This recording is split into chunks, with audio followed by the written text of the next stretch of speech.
Praise the Lord. I thank God that God once again gathering us together. परमेश्वर का धन्यवाद देता हूँ कि फिर एक बार उसने हम सबको एकत्रित किया है. So it's a great privilege. I always thankful to God that Lord you are bringing me to your home today. I am so thankful to you, Lord. ये एक बहुत बड़े सौभाग्य की बात है. मैं हमेशा प्रभु के प्रति आभारी होता हूँ कि प्रभु कितना बड़ा ये सौभाग्य है कि आप मुझे आपके घर में लेके आए हो. Yeah, I don't know how many of you value the Sunday come to gathering together and have a fellowship with our brother and sisters. I'm valuing. I'm thankful to God for that. और मैं नहीं जानता आप में से कितने लोग इस बात का मूल्य करते हो कि कलीसिया में आप रविवार के दिन आए हो, भाइयों बहनों की संगति आपको मिल रही है. तो मैं इस चीज़ का बहुत ज़्यादा मूल्य करता हूँ.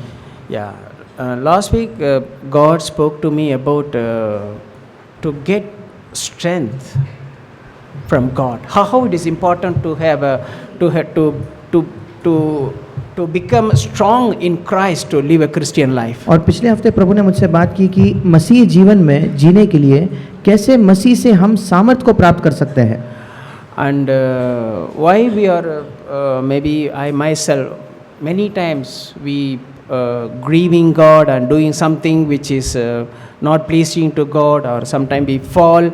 It's all because only one reason is that I don't have strength. I'm not yet received strength from God. That's the only reason. Because I'm so weak, I'm depending on myself, or I'm reacting on my own, not depending on my God. That's why I fall. मैं खुद क्यों कई बार परमेश्वर को प्रसन्न करने में असक्षम हो जाता हूँ, क्यों कई बार मैं पाप में गिरता हूँ. इसका एक ही कारण है. इसका कारण यह है कि मैं बहुत निर्बल हूँ.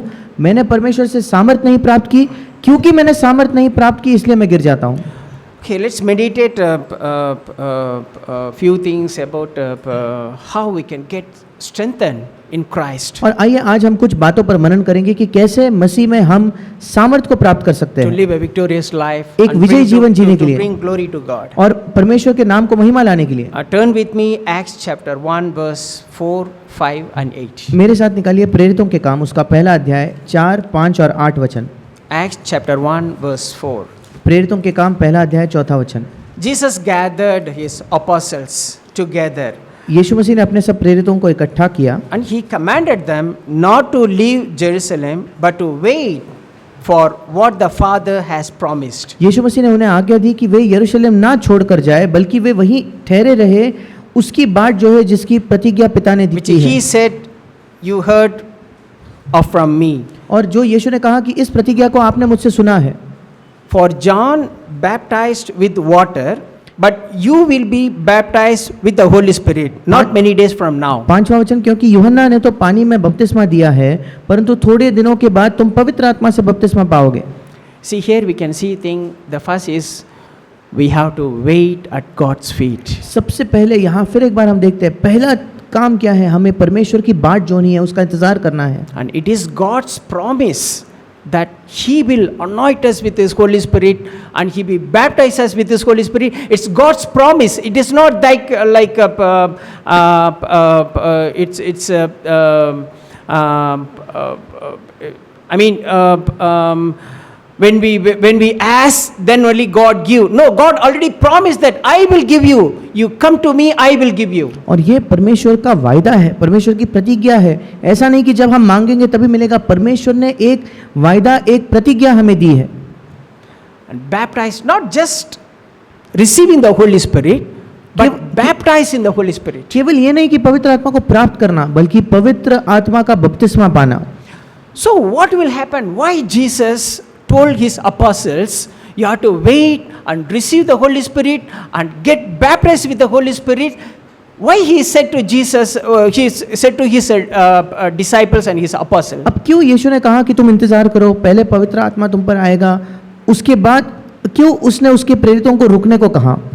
Because there is only one reason, that without the Holy Spirit you cannot have strength to live this Christian life. इसका एक ही कारण है, पवित्र आत्मा के बिना मसीही जीवन जीने की सामर्थ हमारे पास हो ही नहीं सकती.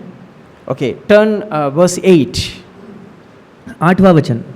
You will receive power, strength when the Holy Spirit has come upon you. परंतु जब पवित्र आत्मा तुम पर आएगा तब तुम सामर्थ पाओगे। This is the first thing happen. When Holy Spirit comes, is I'm speaking in tongues or doing so many things. That's not God said here. ये पहली बात है जो होती है जब पवित्र आत्मा आता है। परमेश्वर ने ऐसे नहीं कहा पवित्र आत्मा तुम पर आएगा, तुम अन्य भाषा बोलने लगोगे, तुम अद्भुत काम करने लगोगे, ऐसा कुछ प्रभु ने यहाँ नहीं लिखा। But one thing Jesus promised that when you receive the Holy Spirit, you will get strengthened. पर यीशु मसीह ने एक बात का वायदा दिया, जब तुम्हें पवित्र आत्मा मिलेगा तुम्हें सामर्थ मिलेगी। And you shall be my witnesses. और तुम मेरे गवाह होगे।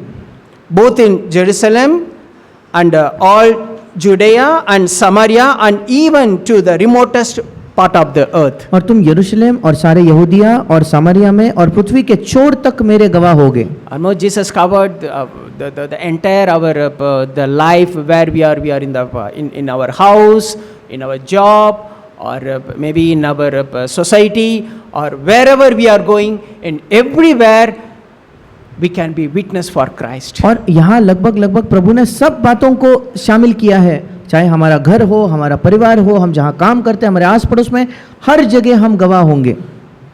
To live a life to bring glory to God or to witness for Christ, we need strength. That's why Jesus said that you wait and you will receive the anointing of the Holy Spirit, then you will get strengthened, then you will be my witnesses. ऐसा जीवन जीने के लिए इसलिए यीशु ने कहा पहले इंतजार करो, तब पवित्र आत्मा आएगा, तुम्हें सामर्थ मिलेगी, तब तुम्हें वो सामर्थ मिलेगी कि तुम मेरे गवाह बन पाओगे। So go to God and not just ask for the Holy Spirit. Just, Lord, I need baptism in the Holy Spirit. Lord, I need to get strengthened. Lord, I need your power. I want to be a strong Christian, Lord. I don't want to be a weak Christian to fall daily. I want to be a strong Christian to bring glory to you. और इसलिए प्रभु के पास जाकर केवल ऐसे नहीं कि प्रभु मुझे पवित्र आत्मा दे, नहीं, प्रभु मुझे पवित्र आत्मा का बपतिस्मा चाहिए, मुझे वो सामर्थ चाहिए ताकि मैं एक बलवंत मसीह बन सकूं, एक सामर्थ से भरा मसीह बन सकूं, तुझे प्रसन्न करने के लिए और मसीह जीवन जीने के लिए। Also turn with me Isaiah chapter 40. मेरे साथ निकालिए यशायाह उसका 40वां अध्याय। Isaiah chapter 40 verse 29 to 31. यशायाह 40 उसका 29 से 31 वचन। He gives strength to weary, वो थके हुओं को बल देता है, and to him he lacks might, he increases power. और शक्तिहीन को बहुत सामर्थ देता है। Though youth go weary and tired, तरुण तो थकते और श्रमित हो जाते हैं, and vigorous young man stumble badly, और जवान ठोकर खाकर गिरते हैं, yet those who wait for the Lord will gain new strength. परंतु जो यहोवा की बाट जोहते हैं वे नया बल प्राप्त करते जाएंगे। Who will get the strength? किसको सामर्थ मिलेगा? Those who wait at the Lord's feet and getting his Holy Spirit and anointing of the Holy Spirit, they will become strong. जो परमेश्वर की बाट जोहेंगे, परमेश्वर के चरणों में जाकर उसकी बाट जोकर उसका इंतजार करके पवित्र आत्मा का सामर्थ प्राप्त करेंगे, वे बलवंत होंगे। And they will mount up with wings like eagles. और फिर लिखा है कि वे उकाबों के समान उड़ेंगे, And they will run and not get tired. वे दौड़ेंगे और श्रमित न होंगे, They will walk and not become weary. वे चलेंगे और थकित न होंगे। You see, so that means we can go higher and higher in God's standard. इसका मतलब परमेश्वर के मापदंडों में हम ऊंचा और ऊंचा और ऊंचा जा सकते हैं। And even when we run, we will not get tired. यहाँ तक कि हम जब दौड़ेंगे तब भी हम थकेंगे नहीं, And we will not get weary. और हम थकेंगे नहीं, हम श्रमित नहीं होंगे। When this will happen? When I get stronger and stronger and stronger in Christ. ये सब कब होगा? जब मैं मसीह में और बलवंत और बलवंत और बलवंत होते जाता हूँ। So firstly, I need to wait at God's feet. सबसे पहले मुझे परमेश्वर का इंतजार करना, उसकी बाट जोने की जरूरत है, In His presence. उसके उपस्थिति में, To receive His anointing. उसके अनॉइंटिंग को, उसके अभिषेक को प्राप्त करने के लिए। Yeah. Then actually last week, 2 incidents happened in my life. Last week. पिछले हफ्ते मेरे जीवन में 2 अलग-अलग घटनाएं हुई। Then I realized that how weak I am. तब मुझे पता चला कि मुझे एहसास हुआ कि मैं कितना ज्यादा निर्बल हूँ। Then I fall, then I repented, I say sorry to God because I was reacted on my own. Not go to God's feet and ask God, Lord, how I should react in this moment. I just reacted. I sent one email. I received some email. Then suddenly I upset. Immediately I replied to the email. later I realized that email hurt my other person. क्योंकि Then I feel very sorry to God. क्योंकि हुआ ये कि मैंने कुछ गलत किया, मैंने प्रभु के पास जाकर माफी मांगी, उस बात को प्रभु से माफी मांगा। हुआ ये था कि किसी ने मुझे ईमेल लिखा, जब मैंने उसे पढ़ा, मैंने परमेश्वर के पास जाकर उससे नहीं कहा कि प्रभु तू सहायता कर, मुझे क्या करना है। मैंने उसे पढ़ा, मुझे गुस्सा आया, मैंने तुरंत कुछ जवाब में लिख दिया, सामने वाले को भेज दिया। भेजने के बाद मुझे एहसास हुआ कि मैंने जो भी लिखा है उससे सामने वाले को चोट पहुंची है, क्योंकि मैं प्रभु पर निर्भर नहीं हुआ था। Then Holy Spirit reminded me that I'm not having a constant connection with the Holy Spirit. फिर पवित्र आत्मा ने मुझे याद दिलाया, दिक्कत यह है कि पवित्र आत्मा के साथ एक निरंतर संगति में मैं नहीं हूं। I'm not asking Holy Spirit everything that what I'm going to do. हर चीज जो मैं करने वाला हूं उसके लिए मैं पवित्र आत्मा की सहायता नहीं मांग रहा, And I am not always being filled with the Holy Spirit. और निरंतर पवित्र आत्मा से मैं भरपूर नहीं हो रहा। You see, filled with the Holy Spirit is different, and always being filled with the Holy Spirit is different. पवित्र आत्मा से भरना ये अलग है, निरंतर पवित्र आत्मा से भरते जाना और परिपूर्ण होना ये अलग बात है। Yes, morning we wake up, we pray to God, we ask for the God's strength, and then we go. Then after that, then I do my own thing. That is not is God's will in our जब life. मैं सुबह उठता हूँ, प्रभु के पास जाता हूँ, प्रभु कहता हूँ प्रभु आज के लिए सामर्थ्य दे, फिर जाकर अगर दिन भर मैं अपनी अपनी करते रहूं, अपनी मर्जी पर चलता रहूं, ये परमेश्वर की हमारे जीवन के लिए बिल्कुल इच्छा नहीं है। Being filled with the Holy Spirit and having constant connection with God and Holy Spirit, that leads a Christian life so beautiful and a joy and bring glory to God. पवित्र आत्मा से भरते जाना और परिपूर्ण होते जाना, यही मसीह जीवन को सुंदर बनाता है और सामर्थ्य से और आनंद से भरा बनाता है। The second thing is how I can get strengthened in God, that I have to humble myself and receive God's grace. Then I become strong. दूसरी चीज ये है, अगर मुझे परमेश्वर से सामर्थ्य प्राप्त करनी है, मुझे अपने आप को नम्र करना होगा, तब मुझे प्रभु का अनुग्रह मिलेगा और मुझे सामर्थ्य मिलेगी। Because Jesus resists proud and he gives grace to humble. क्योंकि यीशु मसीह घमंडियों का विरोध करता है और नम्र लोगों पर अपना अनुग्रह देता है। And this Apostle Paul speak to Corinthians that you are babes because you do not have a strength, and you are not strong in Christ. अब पौलुस एक बार कुरिन्थियों के विश्वासियों से कहता है कि तुम बालक या शिशु हो, क्यों? क्योंकि तुम्हें सामर्थ नहीं मिली है मसीह में, तुम बच्चे ही हो, तुम मसीह में सामर्थ से भरे नहीं हो। So turn with me 1 Corinthians chapter 3 verse 1 to 3. मेरे साथ निकालिए पहला कुरिन्थियों उसका 3 अध्याय 1 से 3 वचन। 1 Corinthians chapter 3 verse 1 to 3. पहला कुरिन्थियों 3 अध्याय 1 से 3 वचन। And I, brethren, could not speak to you as a spiritual man, हे भाइयों, मैं तुमसे इस रीति से बातें न कर सका जैसे आत्मिक लोगों से, but as to men of flesh, परंतु जैसे शारीरिक लोगों as से, to infant in Christ. और उनसे जो मसीह में बालक है। That means baby in Christ. इसका मतलब बच्चे, मसीह में बच्चे या शिशु जैसे छोटे बालकों के I समान है। gave you milk to drink, वो कहता है मैंने तुम्हें दूध पिलाया, not solid foods. अन्न नहीं खिलाया, For you were not yet able to receive it. Indeed, even now you are not able to receive it. क्योंकि तुम उसको नहीं खा सकते थे, वरन अब तक तुम उसे नहीं खा सकते हो। Because why? क्यों? उसका कारण क्या है?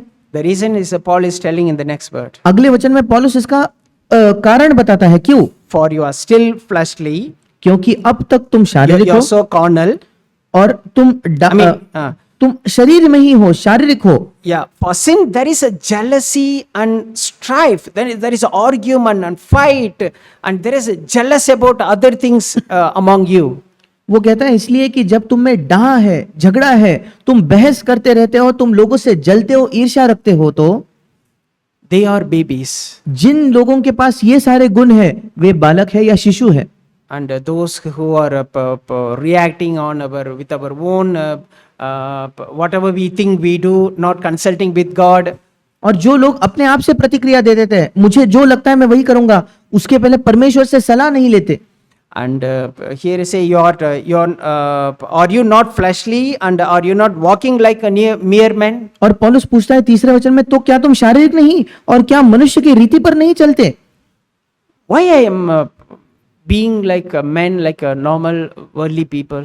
क्यों मैं साधारण मनुष्य दूसरे लोगों की तरह क्यों जीता हूँ? doing things in my fleshly ways? क्यों मैं चीजों को अपने शरीर के सामर्थ्य में क्यों करता हूँ? And why there is argument or a fight in the family or in workplaces? क्यों झगड़ा है, क्यों विवाद है, क्यों बहस होते रहती है, घर में हो या काम की जगह हो? And why I am jealous about others or the things belongs to others? क्यों मुझे जलन होती है, दूसरों की जलन या तो उनके पास क्या है उसकी जलन?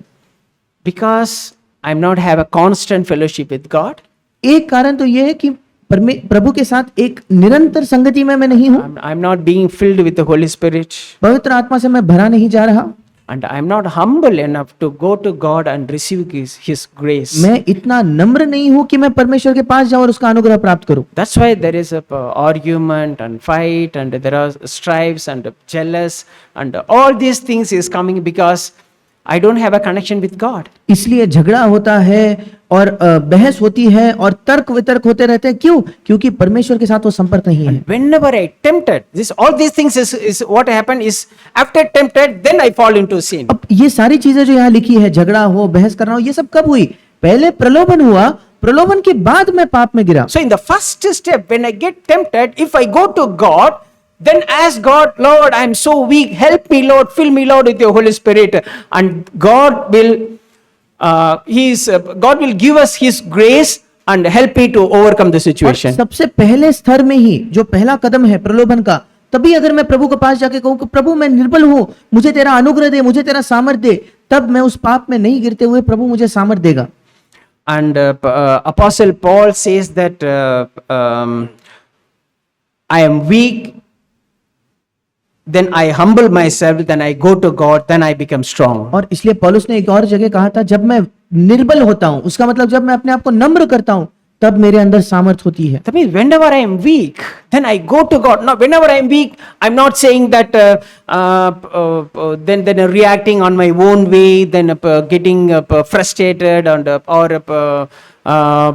getting angry. So, because when we weak, that we are doing all fleshly things. और जब हम निर्बल होते हैं तभी हम अपने आप से प्रतिक्रिया देते हैं, गुस्सा करते हैं, बहस करते हैं, झगड़ा करते हैं। क्यों? क्योंकि हम अपने शारीरिक कामों को प्रकट करते हैं निर्बलता में। But when I'm weak, when I feel that something is tempting me to do sin, then immediately when I go to God, then I will receive His grace, then I get strengthened. पर जब मुझे अपने निर्बलता का एहसास होता है, उसी समय अगर मैं परमेश्वर के पास जाऊं कि प्रभु मुझे तेरी सामर्थ्य चाहिए, मैं अपने आप को नम्र करूं, तो मुझे वो सामर्थ्य प्राप्त होगी। That is how Paul get strengthened. ऐसे ही पौलुस को सामर्थ्य प्राप्त हुई। Turn with me 2 Corinthians chapter 12 verse 9 and 10. मेरे साथ निकालिए 2 कुरिन्थ उसका 12वां अध्याय 9वां और 10वां वचन। 2 Corinthians chapter 12 verse 9 and 10. 2 Corinth 12वां अध्याय 9 और 10 वचन। And he has said to me, my grace is sufficient for you. उसने मुझसे कहा, मेरा अनुग्रह तेरे लिए बहुत, या इंग्लिश में लिखा है, मेरा अनुग्रह तेरे लिए काफी है। For my power is perfect in weaknesses. क्योंकि मेरी सामर्थ निर्बलता में सिद्ध होती है। Most gladly, therefore, I will rather boast about my weaknesses, इस कारण इसलिए मैं बड़े आनंद से अपनी निर्बलताओं पर घमंड so करूंगा, that the power of Christ may dwell in me. कि मसीह की सामर्थ मुझ पर छाया करती रहे। Therefore, I am well content with weaknesses. इस कारण मैं मसीह के लिए निर्बलताओं में प्रसन्न हूं। What is that? With insult, वो क्या कहता है? निंदाओं में, insulting from others, जब दूसरे लोग मेरी निंदा, इंग्लिश में लिखा है अपमानों में, जब दूसरा मेरा अपमान करते हैं। and when people insulting us, and when distress, जब लोग हमारा अपमान करते हैं, उसके बाद वो कहता है दरिद्रता में, इंग्लिश में लिखा है जब किसी परेशानी में हम हैं, and persecutions, और जब लोग हमें सताव करते हैं, जब लोग हमें सताते हैं, and all difficulties, और हर प्रकार की कठिनाइयों में, for Christ's sake, for I am weak in myself, then I am strong. क्योंकि जब मैं निर्बल होता हूं तभी बलवंत होता हूं। You see, all these things, the means is when getting insulting and distresses and persecutions and all the difficulties, all these things, I go to God and receive His grace, then I become strong. क्योंकि इन सब चीजों में, अपमानों में या निंदाओं में, दरिद्रता में, उपद्रवों में, संकटों में, इन सब चीजों में जब मैं परमेश्वर के पास जाता हूं, शायद मैं निर्बल हूं पर मैं उस सामर्थ्य की वजह से बलवंत होता हूं। So that's why Paul says, when I am weak, then I am strong. इसलिए पौलुस कहता है, जब मैं निर्बल होता हूं तभी बलवंत होता हूं। I am strong in Christ. When I may be weak in my flesh, But when I go to God, then I get strong in Christ. मैं मसीह में बलवंत होता हूँ, मेरे शरीर में हाँ मैं निर्बल हूँ, पर मसीह के पास जाकर मसीह में मुझे बलवंत सामर्थ मिलती है। That's why it's important that whenever we get tempted, immediately go to God, not react in our fleshly way. इसी वजह से बहुत महत्वपूर्ण है, जब भी हम परखे जाते हैं तुरंत प्रभु के पास जाए, ये नहीं कि हम अपने शारीरिक चीजों में ही प्रतिक्रिया दे। If I reacted on my own way, then I become baby. Then I'm very weak. अगर मैं अपने ही चीजों में अपने तरीके से अपने विचारों से अगर मैं प्रतिक्रिया दूंगा, मैं बहुत निर्बल हो जाऊंगा। If I go to God and get His strength, then I become strong. Then I can handle things in according to God's will. अगर परमेश्वर के पास जाकर मुझे उसे सामर्थ मिलेगी, तो तब मैं बलवंत होऊंगा, तब मैं चीजों से अलग तरीके से बर्ताव करूंगा। And the third thing, तीसरी बात, when I hunger and thirst, then God will give me Holy Spirit and God will make me strong. जब मैं भूख और प्यास रखता हूं तो परमेश्वर मुझे अपने पवित्र आत्मा को देगा, परमेश्वर मुझे बलवंत बनाएगा। Then the rivers of living water will flow from my innermost being. तब जो जीवन जल की नदियां हैं मेरे जीवन के अंदर से बह निकलेंगी, Then I become strong. तब मैं बलवंत बनूंगा। Do I have a hunger and thirst to go to God's feet and ask for God, the hunger and thirst for the Holy Spirit, and Lord, I'm frustrated, not because of the things is happening around me. The frustration comes, Lord, I need your Holy Spirit. I'm still weak, Lord. I have a moan for that, Lord. I'm still weak. I want to be strong in you, Lord. Help me, Lord. Fill me, Lord, with His Holy Spirit. If we have that kind of moan in me and that kind of a thirst and hunger in me, then God is faithful, God, to fill me with His Holy Spirit and make me strong. क्या मेरे अंदर वो भूख और प्यास है? क्या मैं इतना व्याकुल हो जाता हूँ, आतुर हो जाता हूँ? ये नहीं कि मेरी परिस्थितियां बहुत है इसलिए मैं व्याकुल हूं, नहीं, बल्कि प्रभु मेरे पास सामर्थ नहीं है, प्रभु मेरे अंदर पवित्र आत्मा की सामर्थ नहीं है। क्या मैं उस भूख और प्यास के साथ प्रभु के पास जाकर कहता हूँ, प्रभु तेरे पवित्र आत्मा की सामर्थ दे, इन प्रलोभनों का सामना करने के लिए तेरी सामर्थ दे? क्या वो भूख और प्यास, वो आतुरता मेरे अंदर है क्या? तब प्रभु मुझे पवित्र आत्मा की सामर्थ दे। Only that person get baptized with the Holy Spirit. केवल ऐसा व्यक्ति ही पवित्र आत्मा के बपतिस्मा को प्राप्त करेगा। Turn with me John chapter 7 verse 37 to 39. मेरे साथ निकालिए यूहन्ना उसका 7वां अध्याय 37 से 39 वचन। John chapter 7 verse 37 to 39. यूहन्ना 7 37 से 39। Now on the last day, the great day of the feast, Jesus stood and cried out, saying, "If anyone is thirsty, let him come to me and drink." पर्व के अंतिम दिन, जो मुख्य दिन है, यीशु खड़ा हुआ और पुकार कर कहा, यदि कोई प्यासा हो तो मेरे पास आए और पिए। Jesus didn't say, "Anyone want water? Come and drink me." Jesus didn't say, "Anyone want water? Come." Didn't say like that. "Anyone is thirsty, come to me." यीशु मसीह ने ये नहीं कहा, किसी को पानी चाहिए मेरे पास आओ, पानी के लिए मेरे पास आओ। नहीं, यीशु कहता है तुम प्यासे हो तो, अगर वो प्यास है तो मेरे पास आओ। He who believes in me, as the scripture says, from his innermost being will flow rivers of living water. जो मुझ पर विश्वास करेगा, जैसा पवित्र शास्त्र में आया, उसके हृदय में से जीवन के जल की नदियां बह निकलेंगी। But this he spoke of the Spirit, whom those who believed in him were to receive, for the Spirit was not yet given, because Jesus was not yet glorified. उसने ये वचन पवित्र आत्मा के विषय में कहा, जिसे उस पर विश्वास करने वाले पाने पर थे, क्योंकि आत्मा अब तक न उतरा था, क्योंकि यीशु अब तक अपनी महिमा को न पहुंचा था। So Jesus spoke about Holy Spirit. और यीशु मसीह यहाँ पवित्र आत्मा की बात करता है। So if you thirst, if you hunger, if you have that kind of the earnest prayer to God, then God is faithful to fill us with His Holy Spirit and make us a strong person. अगर हम प्यासे हैं, अगर हम भूखे हैं, तब प्रभु तैयार होगा हमें अपने पवित्र आत्मा की सामर्थ देकर हमें बलवंत बनाने के लिए। And Paul is praying for Ephesians, the church in Ephesians. Paul is praying that they should get strengthened in their inner man. और पौलुस भी इफिसियों के लिए प्रार्थना करता है कि इफिसियों के कलीसिया के जो लोग हैं,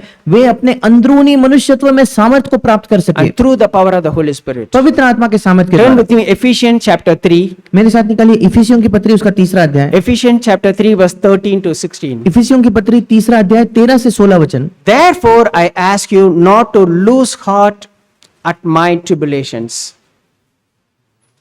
Correct? इसलिए मैं विनती करता हूं कि जो क्लेश तुम्हारे लिए मुझे हो रहा है उसके कारण साहस न छोड़ो, on your behalf, for they are your glory. क्योंकि उनमें तुम्हारी महिमा है। And Paul is telling to Ephesians that don't lose heart, don't worry about my weaknesses. पौलुस इफिसियों को कहता है कि तुम साहस मत छोड़ो, तुम्हें चिंता नहीं होनी चाहिए अगर मैं निर्बल हूं तो। And in my weakness, I will get stronger because I go to God. I will get stronger, and that's for your glory. मेरे निर्बलता में मैं प्रभु के पास जाऊंगा, मुझे सामर्थ मिलेगी और वो सामर्थ तुम्हारे महिमा के लिए होगी। And his Paul is what? Then Paul, I bow my knees before the Father that he would grant you according to the riches of his glory to be strengthened with power through the Spirit in the inner man. और 14 वचन में पौलुस कहता है, मैं इसी कारण उस पिता के सामने घुटने टेकता हूं जिससे स्वर्ग और पृथ्वी पर हर एक घराने का नाम रखा जाता है। 16वां वचन, कि वो अपनी महिमा के धन के अनुसार तुम्हें ये दान दे कि तुम उसके आत्मा से अपने भीतरी मनुष्यत्व में सामर्थ पाकर बलवंत होते जाओ। Our inner man could get strengthened हमारा through the power of the Holy Spirit. पवित्र आत्मा के सामर्थ के द्वारा हमारा भीतरी मनुष्यत्व सामर्थ प्राप्त करे। That's Paul's prayer for Ephesians. ये इफिसियों के लिए पौलुस की प्रार्थना है।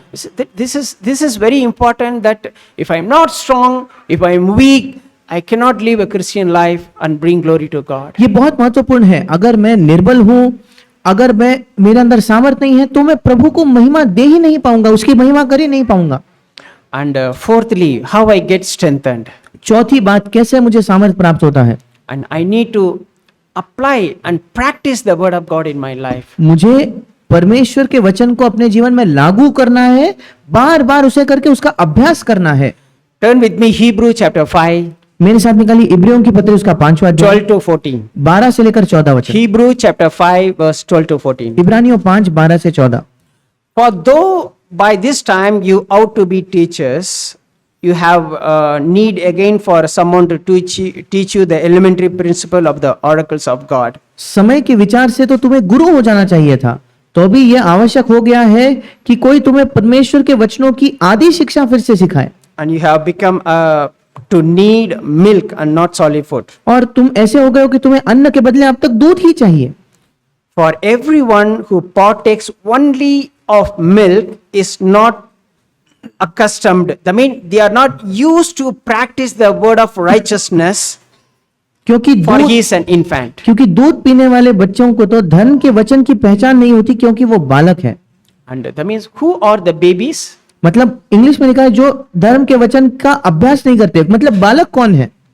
Those who are not used to practice the word of righteousness in their life. जिनको धर्म के वचन, परमेश्वर के वचन की को लागू करना अपने जीवन में जिनको आदत नहीं है, ये लोग बच्चे हैं। So whatever the word I'm hearing, that is, I'm not put it in my life and to practice it, then I'm still become babe. इसका मतलब जो भी वचन मैं सुनता हूँ, मैं सुन तो रहा हूँ, पर मैं अपने जीवन में उसे लागू नहीं कर रहा। अगर मेरी अवस्था ये, तो मैं एक बालक हूँ।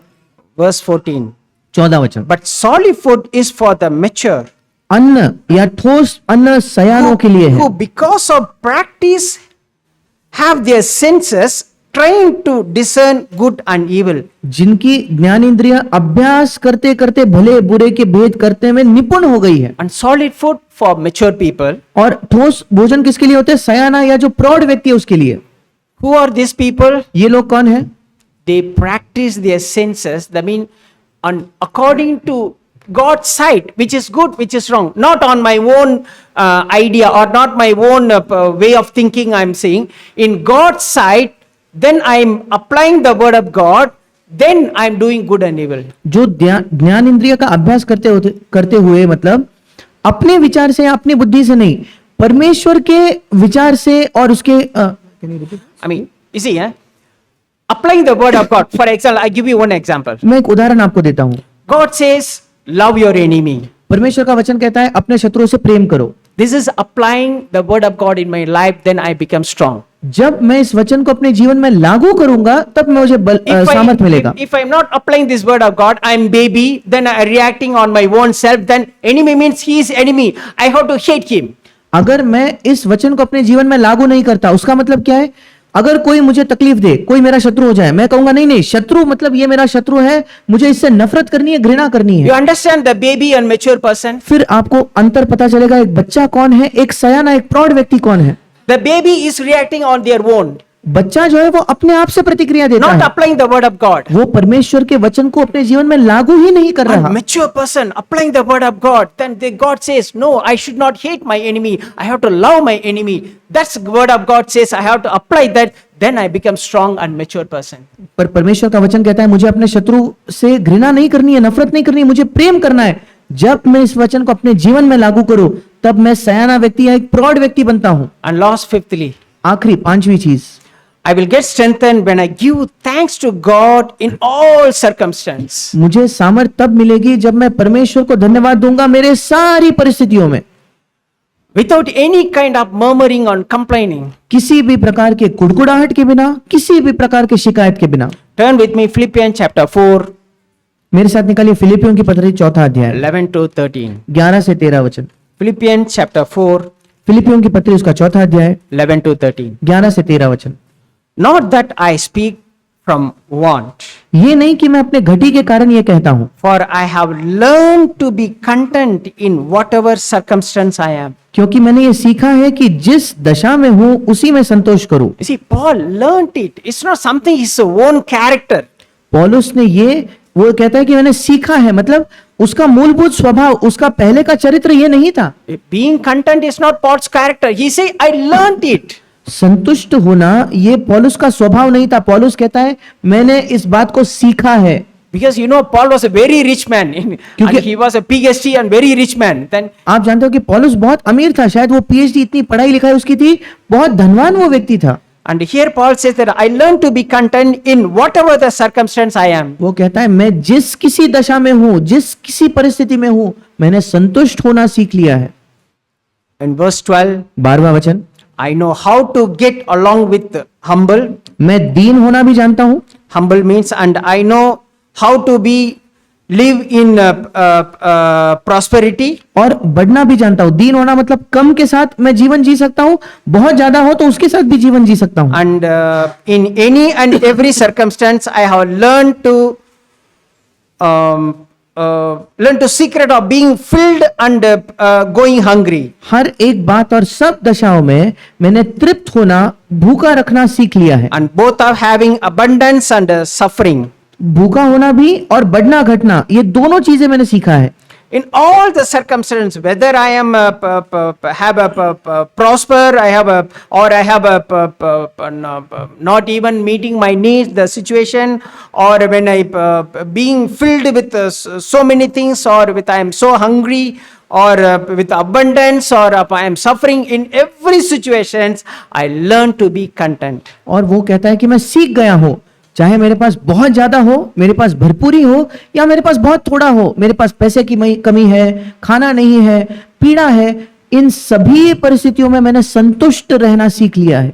I know what is the secret of the content. और वो संतुष्ट होने का रहस्य क्या था? The Paul saying in verse 13. पौलुस उसी रहस्य को 13 वचन में कहता This है, is the secret of my content. मेरे संतुष्ट होने का रहस्य ये है, I can do all these things through Christ who strengthened me. मैं इन सब बातों को कर सकता हूं उसमें जो मुझे सामर्थ्य देता है। If I don't have a strength, अगर मेरे In अंदर Christ, सामर्थ नहीं है तो, मसीह में मेरे अंदर सामर्थ नहीं है तो, then I will react on my own. फिर तो मैं अपने आप से प्रतिक्रिया दूंगा। Whenever there is insufficient, then I